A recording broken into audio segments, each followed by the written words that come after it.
सैनिकों ने केवल घोंसले पर आग लगाई, जिससे पत्थर के लोग अपने घोंसले से बाहर निकल आए, केवल जमीन में दबे हुए 2 सिरों को यातना देकर मारने के लिए। लेकिन अजीब बात यह है कि चींटियों की सेना को तेजी से करीब आते देखकर करली डरा नहीं, बल्कि उसने गर्वित मुस्कान दिखाई। जियांग भाई पूरी तरह भ्रमित था। वह पहले से ही बेचैन हो चुका था, लेकिन वह व्यक्ति अनौपचारिक तरीके से हंसी मजाक कर रहा था और बड़े बड़े दावे कर रहा था कि सैनिक पेशाब करने ही वाले हैं। हालांकि जियांग भाई उसके झूठ पर विश्वास नहीं करता था, लेकिन अगले ही पल सैनिक वास्तव में पेट पकड़े पेशाब करने चले गए, जिससे जियांग भाई हैरान रह गया।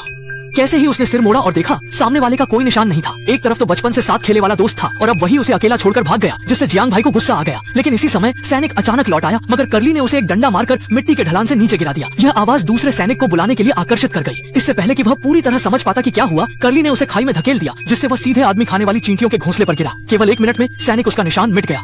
जियांग भाई को यह विश्वास हुआ कि शायद करली उसकी मदद करने आया है, परंतु करली ने न केवल लापरवाही से तमाशा देखा, बल्कि आराम से शराब की बोतल खोलकर पीने लग गया। जब जियांग भाई ने पास आती हुई आदमखोर चींटियों को देखा तो उसके होश उड़ गए।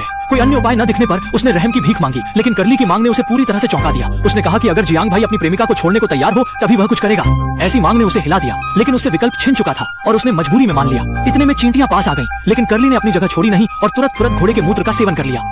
उसके बाद उसने मशाल पर छिड़क दिया और शराब की ताकत से तुरंत एक आग का समुद्र बन गया, जिसने चींटियों की सेना को जलाकर भून दिया। जैसे जैसे वह इसे और छिड़कता गया, भारी आग ने चींटियों की सेना को पूरी तरह से हरा दिया। जब जियांग भाई ने सोचा कि वह बच गया है, तो वह नहीं जानता था कि उससे भी बड़ा खतरा जल्द ही आने वाला था।